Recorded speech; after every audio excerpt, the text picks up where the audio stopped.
Liza Lawrence here with episode number 6, A Mother's Worst Nightmare. Welcome to Wonders and Miracles podcast, where we celebrate miraculous moments in everyday lives. I'm your host, Liza Lawrence, a wife, mother, teacher, and miracle lover. If you're new to this podcast, here's what we do here. Each week on Miracle Monday, we celebrate awe-inspiring true stories from regular people like you and me. People who have experienced something surprising and wonderful that could be considered the work of a divine source. My desire is to help us recognize God's hand and His love in our lives, because the more miracles we notice, the more miracles happen. Thanks for listening to the show. Now let's celebrate wonders and miracles together. Sometimes all you can do is not think, not wonder, not imagine, not obsess. Just breathe and have faith, because miracles do happen. So today, you're going to hear several stories that have some of the scariest news a mother could hear. The first one, that your child has been run over by a car. I can't tell you how many times I've sent my children outside to play or to go to school, and I've said, watch for cars. I think most mothers do this because we know how easy it is for drivers not to see those little bodies running around. You'll also hear from another mother who also faced the fear of losing her child to a life-threatening health condition. I really think you're going to enjoy this show. But first, we're going to hear from our sponsor, BibleDice.com. Have you ever opened the Bible, or any book, to a random page to see what chance or providence had to say to you? Have you ever been led to read something that you needed in just that moment? Every time you click the Bible on BibleDice.com, a randomly selected scripture will appear. Hopefully, it's something you need to know or to be reminded of that day. Here's what some of the Bible Dice users have said. Melvin said, after a long struggle with cancer, a fellow soldier and comrade in Christ went to be with the Lord yesterday. Romans 8:18 was spoken to me with the Bible Dice resource. Here's what it says. For I reckon that the sufferings of this present time are not worthy to be compared with the glory which shall be revealed in us. And then he says, may the blessed man win. So go check out BibleDice.com and see if God has a message for you. All right, I wanted to share a fun little miracle that happened a couple weeks ago at the beginning of our new school year in our family. And this story involves my daughter Emma, who's 10 years old, and some of the things she was feeling before school started. So Emma, tell us what happened. Okay, so I was really nervous for school to start because I figured out what my teacher was, and I was a little nervous that she would be kind of mean. And so the first day of school, I went in, and she was, kind of grumpy and scared me, and, everyone was afraid to ask questions. And so I went home from school, and I just came home and started crying because it was just the worst day. And so my mom had a feeling that maybe we should pray for her, so my mom told me that she was maybe struggling or having a hard time, so we said a prayer that she'd be happier and that this year would be her best year ever. So the next day I went to school, and she was acting a bit nicer. Then in just the middle of a lesson, she just told everybody out of the blue. She said, yesterday I felt a little grumpy, but for some reason I feel way better today. And listening to her say that made me kind of perk up and oh, it worked. And so, yeah. So how did you feel when she said that? What were you thinking? Well, I was kind of happy and okay, this might be a good school year actually. And I felt good that our prayer worked. And then once I came home, I told my mom, and she was really excited about it. And yeah, it was fun. Thanks, Emma, for sharing that awesome story of God answering your prayers. Welcome. All right, so today I have both Angie and Georgia from Idaho to tell of a traumatic story of a 2-year-old getting run over. Angie will tell us what it was like from her perspective as the one who ran over the child, and Georgia from her perspective as the mother. Both had their own personal miracles and things that they learned through this time. What I'm going to do is weave back and forth from each interview to give you both perspectives. Angie, thanks for being on the show, and tell us what happened. Thanks, Liza, for this opportunity. On April 27th, my daughter and I hopped into our Suburban, which is about of a quarter ton. We have a circular driveway, and we pulled around in our driveway and we went over a bump. And there was probably about 10 kids in the driveway riding bikes. It was a beautiful summer, 4 o'clock-ish. And as we got out of the car, I thought we had run over a bike or a skateboard or a ball. And as I looked, I turned and I saw that there was a little girl on the ground and she was moaning. And at that moment, I had realized that I had run over her. What had happened is as I pulled around, she was coming out to play with some of the kids and fell forward under the car, unbeknownst to us that she was even around. The gift was at that moment is I had only run over her in the back tire, not the front. So I didn't go bump, bump, just my back, which is a lighter part of the car, which that was a gift in and of itself. As my daughter and I got out of the car. And how old was this little girl? So her name is Anastasia. They call her Anners, and Anners is about 2.5 years old. And I ran back screaming, and all the kids and everybody realized what had happened at that moment. And I picked her up instinctively. And I think that was actually a miracle, because I've thought a lot about that after, that you shouldn't pick up somebody in case their spine is broken. But I had a beautiful woman tell me that if I was not supposed to pick her up, I would have gotten that feeling. But to see a little body on the black pavement, she had had rocks like road rash on her. I couldn't just leave her there on the ground. And so I scooped her up in my arms. She never lost consciousness. And I couldn't tell where I had run over her. There was no blood. And I could tell she was in pain. And I ran over to her mom's house, which was right across our driveway, basically. And I told the children to go and get her mom. And her mom came and met me out, coming down her stairs. And I told her that I had hit her, because I wasn't sure I had run over her at that time.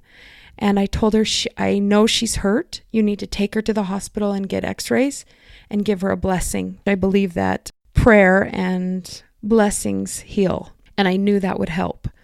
So I handed her to her mother, who at the time was obviously panicking and terrified. Georgia, what was it like hearing that news that your daughter had just been run over? Well, first of all, I was really confused. The lady that ran over my daughter couldn't really tell me what happened. Basically, the only words she could get out was that I needed to take her to the hospital. Mm-hmm. Anastasia's mom got Anastasia and put her in her arms. And fortunately, her husband was home at the time on a Friday at 4 o'clock, which was very unusual because he works doing yard care, and springtime is their busy season. And I thought about that later, how miraculous that was that he was there. So she got in the car. He drove, luckily, because the mom was, shaking and crying and terrified like I was. And they headed up to the hospital. We drove to the hospital, and my husband and I were just praying the entire way over. While I was praying, I just had the story of a man who was shot, and I'm not exactly sure what story this is, but he was given a blessing, and when he got to the hospital, they did an x-ray and saw that where the entrance wound was, it went through a vital organ, except there was no damage in the vital organ. So I had that thought while I was driving to the hospital. When we got there, it was still pretty confused. We couldn't really tell them what happened, other than my little brother told me that she was run over.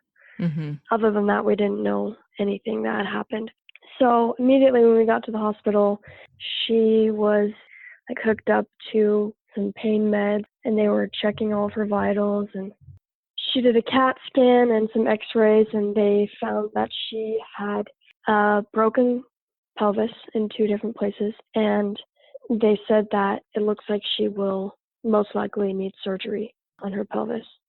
Also, she had a punctured lung and a laceration on her liver. They said everything is going to be okay, but that we would probably need to be life flighted to Primary Children's in Utah.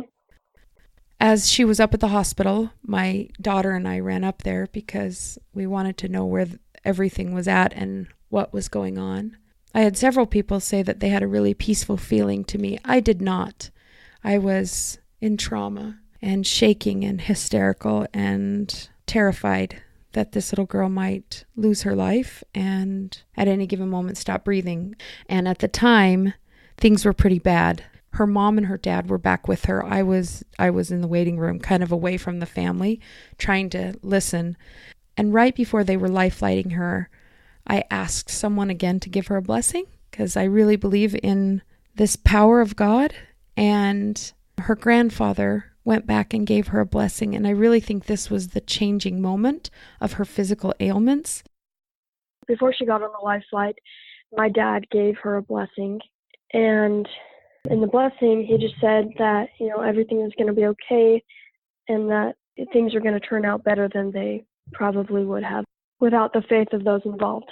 So I can't go on the life flight, actually, because I have a little baby right now that's nursing. And so my ex-husband went on the life flight with her. So my husband and I drove to Utah while she was being life flighted. When you were driving down to Utah, what were your thoughts? What were you thinking at that time and your emotions? I was pretty distraught. I was very stressed. I was just thinking, how could this happen? I never thought that this would ever happen to my family. And I was pretty sad. Mm-hmm. It was really hard for me to not be able to be there with my daughter while she was going through this traumatic time. I'll bet. As I went back to my house, my son said, "Mom, I saw the whole thing." And I said, "You did?" And I said, "What happened?" And he said, "You ran over her arm." He's 7 years old, and he saw that she fell. She was chasing after him. They were playing a game, and she fell forward, and I just ran over her arm. And that was a gift in and of itself because he's never suffered any memory or trauma of seeing her body under the car or me running over it. So somehow that's all he saw. In reality, I ran over her hips. I think what I did when I ran over her is I pushed her and kind of rolled her. And the miraculous part is she somehow fell forward as I was pulling around my vehicle in the circle of the driveway. The miracle of not running over her chest or her head was obviously, that was the heaven sent part, because running over her hips and her arm was the gift of keeping her alive, I think. And I really think that that was the miracle of exactly where I ran over her in her body. About an hour before we got to Utah, to the hospital, they called us and told us what was going on. They said that she was doing amazing and she was not going to need surgery. Wow. And they couldn't even find the laceration on her liver. Wow. When I got the call from the hospital in Utah, my jaw dropped and I turned to my husband and I just said, everything's going to be fine. And I just felt like, it wasn't a misreading of the CT scans. It was a miracle that her pelvis wasn't as bad as they previously had thought it was, and that the laceration on her liver wasn't there anymore. And everybody involved, all of the doctors, they kept telling us that it was just a miracle that she's even alive. And they just said, a centimeter higher, she would have been killed, or a centimeter lower, she would have been paralyzed. Wow. Is what they kept telling us. So I felt very blessed, for sure. Felt that I know that that is a miracle that she is okay. How is she doing now?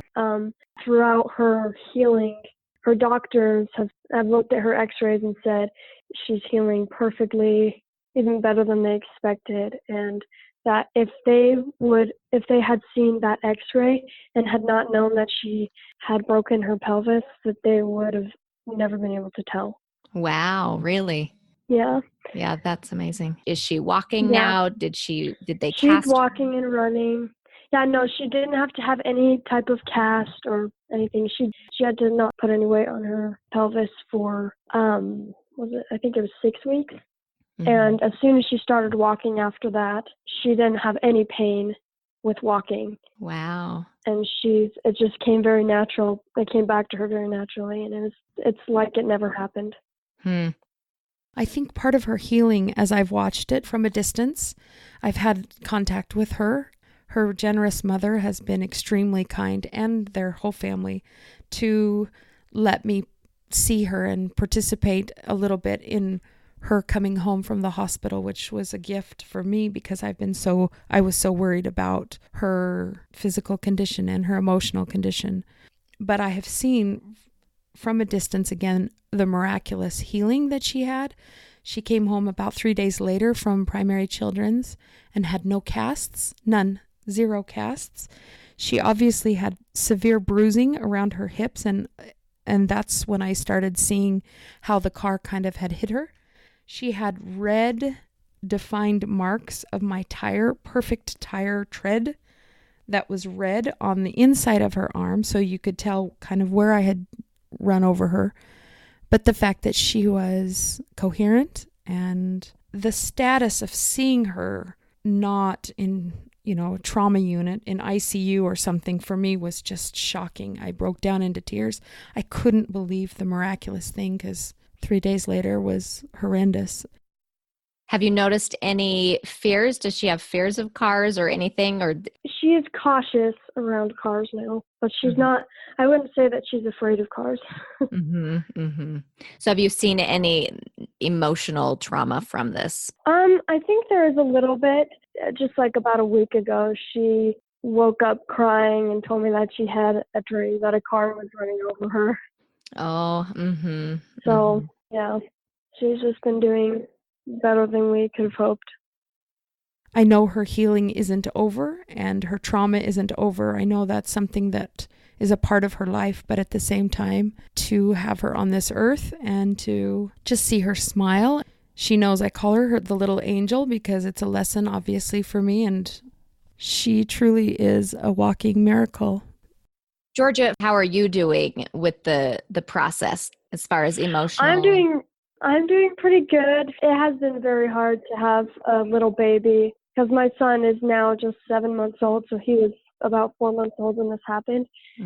So it's been hard to go back to 2 children that can't walk. Right. Yeah, that was hard for me. Yeah. That part's over. Right. And did you learn anything from this? What would you say your takeaways were from this experience? I learned that in the past few years, I've had quite a bit of experiences that have made me realize that life is very fragile, and without God watching over us, there could be a lot worse outcomes in many situations. I think that's so true. I think sometimes we don't realize the protection that we have until an experience like this happens and we see that hand of protection. Yet I'll bet it's around us more than we realize. So, yeah, for sure.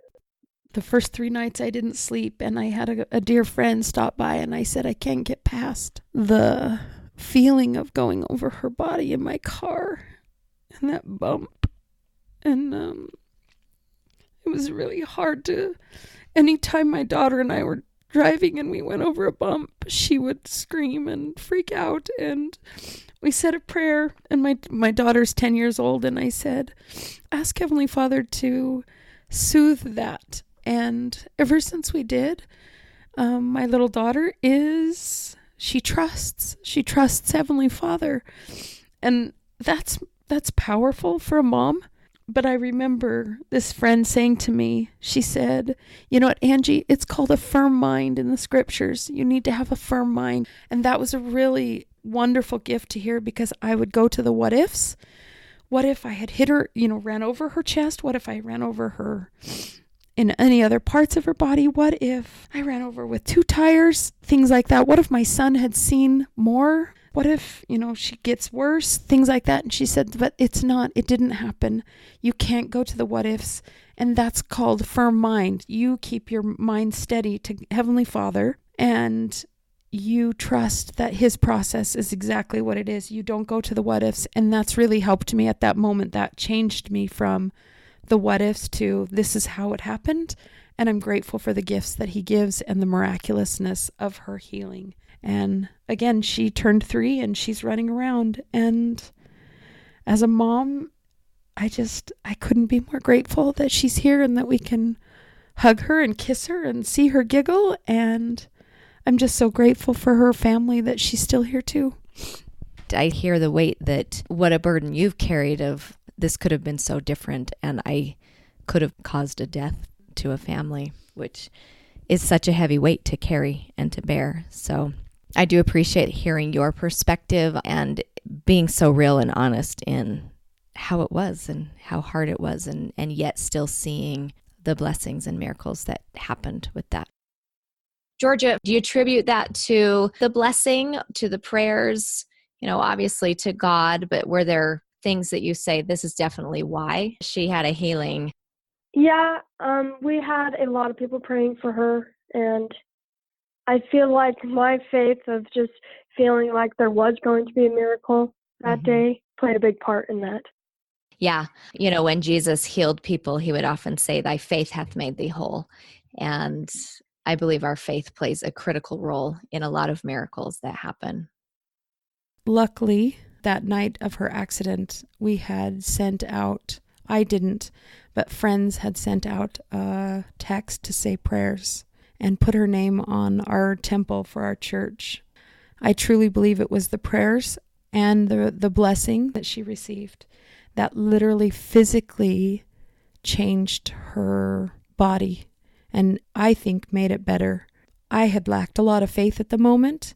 I was quite distraught and hurting and terrified and scared because I'm a mother of 5 children, and I'm very aware of children in driveways, and to have that happen was just horrendous. And just that whole experience of knowing that I had caused this little person trauma, and I knew I had done that to her mother and her cute dad and all of this beautiful family, that I was the cause of so much pain. And I had prayed all night long because I really felt that the first 24 hours would give us an indication on how she would be.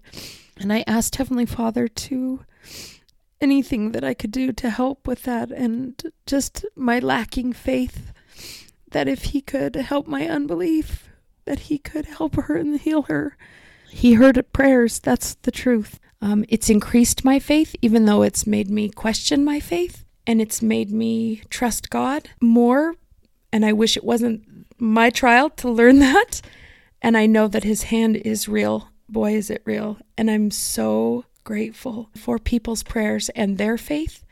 That's carried me through a lot of things. I've had a lot of people reach out to me, and their faith and their love has healed me in places I didn't think I could be healed. And this is going to be a big healing process. And I think that's the whole point of Heavenly Father, making sure that it's not a quick fix and he's there. So it's been a really life-changing experience. And I have a lot of compassion towards people now with accidents that are completely not their fault, but traumatizing, because it's so life-changing. I agree. And it's hard sometimes when you think, why was this little girl saved and not another child? Sometimes it's hard to celebrate the miracles when someone else didn't have their miracle. And understanding we just don't know the workings of God in all the ways. But to receive the miracles around us is our job to say thank you. And I do see that miracle. And I'm so glad and grateful that you saw blessings and miracles fall into place in that experience. All right, so our next guest on the show is Aubrey from Utah.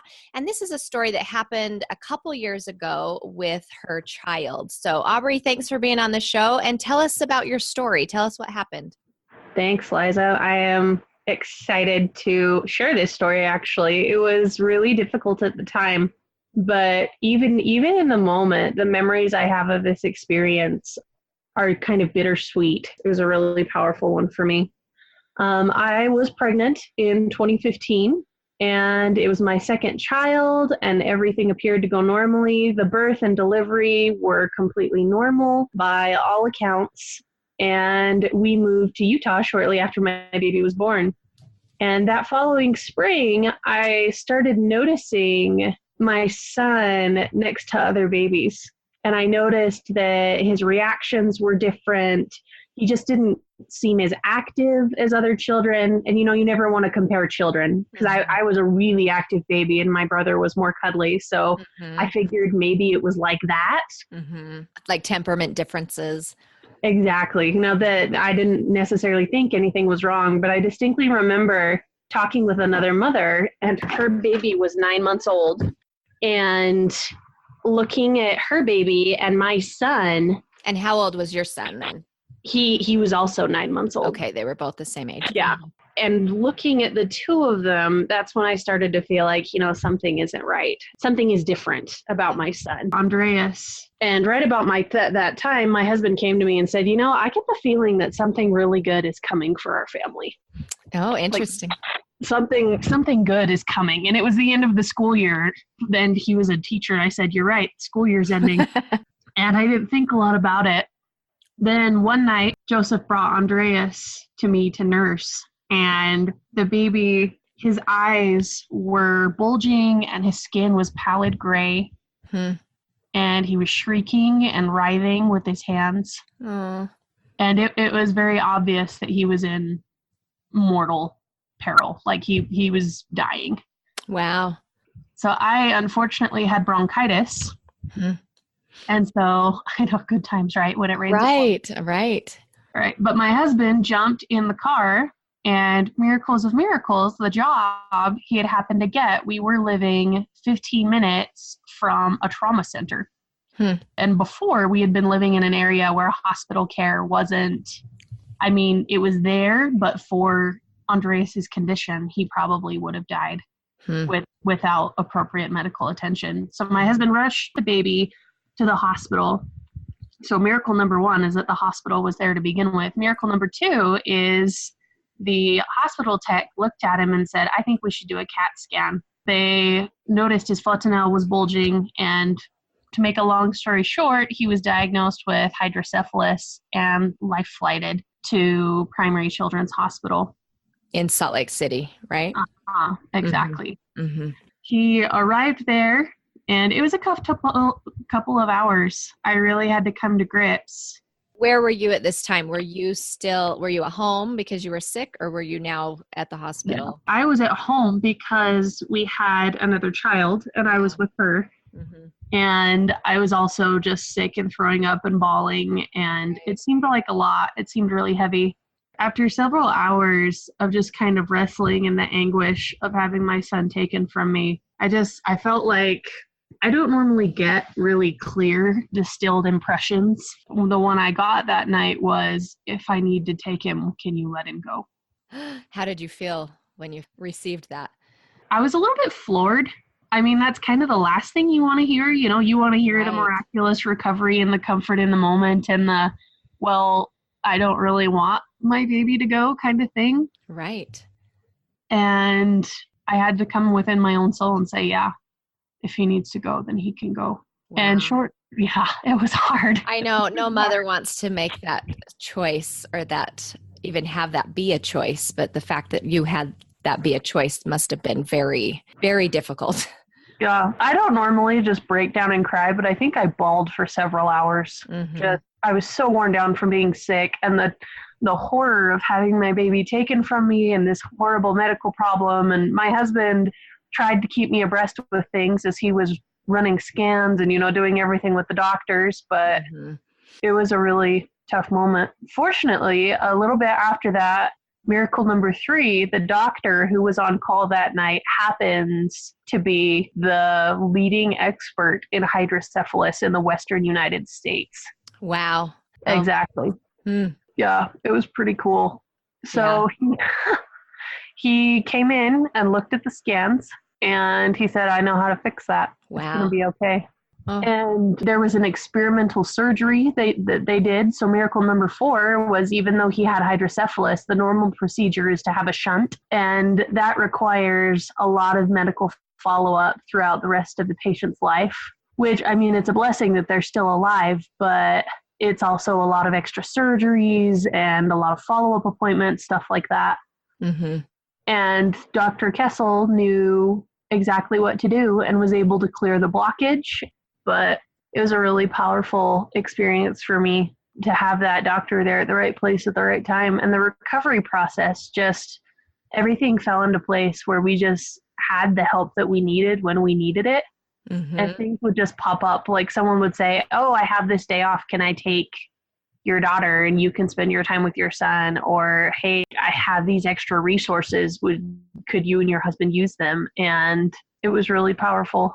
I love that God can use other people to fill in those gaps and bless us that way. That kind of shows, you know, I'm aware of you and I'm going to give you this gift now because you need it through others. That's neat. You know, it's kind of a funny insight from after the fact, but my husband and I have been married 5 years and we had 3 children in those 5 years. Mm-hmm. That was fast. Right. Yes.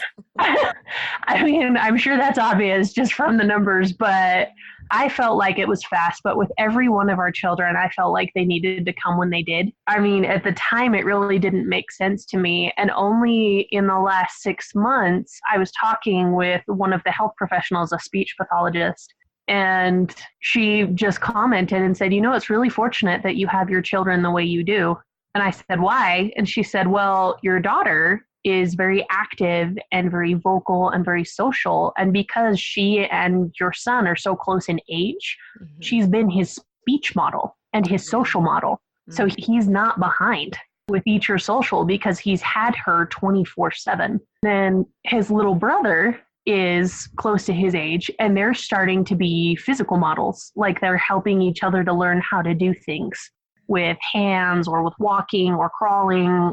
And so it's been a funny curveball blessing. Like children are blessings and curses in of themselves, let's be honest. But having them when we did the way we did has been a really unifying thing for our family. That's really neat to see that kind of that holistic picture, that overarching picture of the timing of things. I was not one who was going to have kids. Like that really wasn't in my plan. I mean, I had career it wasn't necessarily out of the plan. I just had other things that were going to come first. And I knew with all of our children when they needed to come. And it was just like you said at the beginning, kind of a bittersweet. I know that not everyone gets those distinct promptings, and just necessarily because I had those strong feelings doesn't mean that if you're not having those strong feelings that it means not or two or whatever. But I think for me personally, without those promptings, I'm pretty sure I don't think I would have had kids. Which is another testament of God knowing you and what you needed. Because of your own choices, you probably would have said, no, thank you. Oh, yeah. I would have, my husband and I joke, and I said I would have been living in an apartment in California with white carpet. Yeah. Pristine life. Yep. Yeah. Maybe a sculpture made out of glass or something on a glass coffee table. Right. But with young children, we know that's not so much a reality. Nope. Yeah. So tell us, Andreas is now walking. What other developmental milestones has he hit? Oh man, when he first came out of surgery, he was not even able to roll over by himself. Mm-hmm. Hardly at all. And he had RSV in the hospital. It was a rough 10 days. So rough. But since then, we've been directed to therapists and to services that have been incredible and have helped him to first roll over and then be able to pull himself up on things and to gradually start using his right hand and right leg. And he's walking probably 90% of the time now. It's a very long and slow haul, physical therapy is. And it's in retrospect now, I can look back and see, wow, there is a very sweet, tender mercy there. I can't believe he started doing this activity, or how lucky that we happened to be doing that and that it spurred him to this. I'm surprised by how often I say how lucky. Nice. That's neat to have that perspective. And I think sometimes when we're faced with a potential loss, the death of a child, we then savor those little moments of, oh, how lucky that he's here and I get to see what he's doing. Yeah. So And that's another funny thing about Andres. His personality is very different from mine. And so it would be very easy for me as a mom to resent him. mm-hmm. And I know that that's so taboo, and how can you do anything but love your children? But you know what? They're little people, and sometimes you don't like them Mm-hmm. because it's hard raising them. And him having had the experience that he does, I've had to be really hands-on and really close to him the whole time. And that has been a mercy for our relationship too, because I'm invested a lot more than I would have been otherwise. And I feel like I understand him more for having had to work and serve and help him develop as much as he has. That's beautiful. That's really, Yeah. really neat. And so as I dig, I just keep seeing all of these little cascade effects. I don't feel like a miracle is just one thing that happens and then it's done. Mm-hmm. It just cascades. Looking back, you wouldn't think that, your child being life flighted and nearly dying, it doesn't look like a miracle sometimes at the time. Right. But maybe it was for us. Well, thank you for sharing that story and being with us today, Aubrey. I know that a lot of people will benefit from hearing this and your perspective on miracles and raising children and all of those real life stories. I love how real and honest you are with that whole process and how it was challenging, yet you saw the blessings that came as well. Thanks, Liza. I really hope it helps. I'm sure it will. Well, that's the show for today. I loved how the theme of faith came up with both Angie and Georgia, and neither one of these ladies heard the other person tell their side of the story, so I thought that was interesting. Also, how Aubrey expressed that miracles cascade, and she's still discovering the miracles with her son, Andreas. Next week, on Miracle Monday, we have a couple miracle stories about babies joining families in divinely guided ways, and then another story of a woman who was shot and survived. So make sure you subscribe to the podcast so you won't miss out. Also, I would love your support in spreading the word about wonders and miracles. I was listening to a fellow podcaster this week, and I loved what he said. He reminded his listeners that with so many podcasts out there that are run by huge companies with lots of money, it's really hard to compete when you're just a little guy, a single little guy, and it's hard to get the word out. So, since we've just started and I'm just a single little gal here doing my passion, I'd like to ask you for a favor. And don't worry, it's a free favor. There are 3 really important things that you can do to help people find this podcast. First, you subscribe to the podcast on whatever app you listen with. What that does is this gives the show credit, which helps it rise in the charts. The higher it gets in the charts, the more people can find it. We also get more stories. The higher it is in the charts, more people are listening, and you have more great episodes to listen to. It's a win-win for everybody. The second thing you can do to help is rate and review this podcast. Like I said, there are lots of podcasts out there and lots of great podcasts, but honestly, not many that are doing what we're doing here. But I do know that people are looking for good stuff to listen to, and your ratings and reviews helps a lot because people see those and they say, hey, this one looks really interesting and positive. Maybe I'll give that one a try. So I know it does help. I read the reviews on a lot of podcasts, and I give things a try if they have high ratings. And then the third thing that you can do that really helps is to share this podcast on your social media with your friends and family. I've seen from a few conversations this week on Facebook that some people aren't really sure how to listen to podcasts. So show them how you're listening. Take them your phone and pull up the apps that you're listening to. Most people have a podcast app on their phone. Another really easy way you can share and show them is go to my website at wondersandmiracles.com and then click on the podcast page, there are buttons for the major apps that they could listen with. So show them how to find those as well. Honestly, I really would love to inspire and uplift as many people as we can. So the 3 things you can do: subscribe, rate and review, and tell friends and family and share on social media. I really would appreciate this. You guys are awesome. Thank you. And I want to give a big thank you for all those listeners who've already done this. I really have felt your support and love. It means a lot to me. So thank you.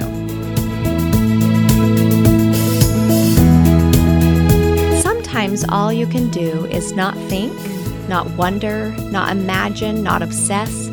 Just breathe and have faith, because miracles do happen. I hope you consider sharing your miracle story, because I can't wait to hear how God has shown up in your life. If you'd like to be on the show, please submit a story on wondersandmiracles.com. And I really hope that you can think of a time when you felt God's love in your life. And as always, remember to notice and celebrate the miracles everywhere, because the more miracles we notice, the more miracles happen.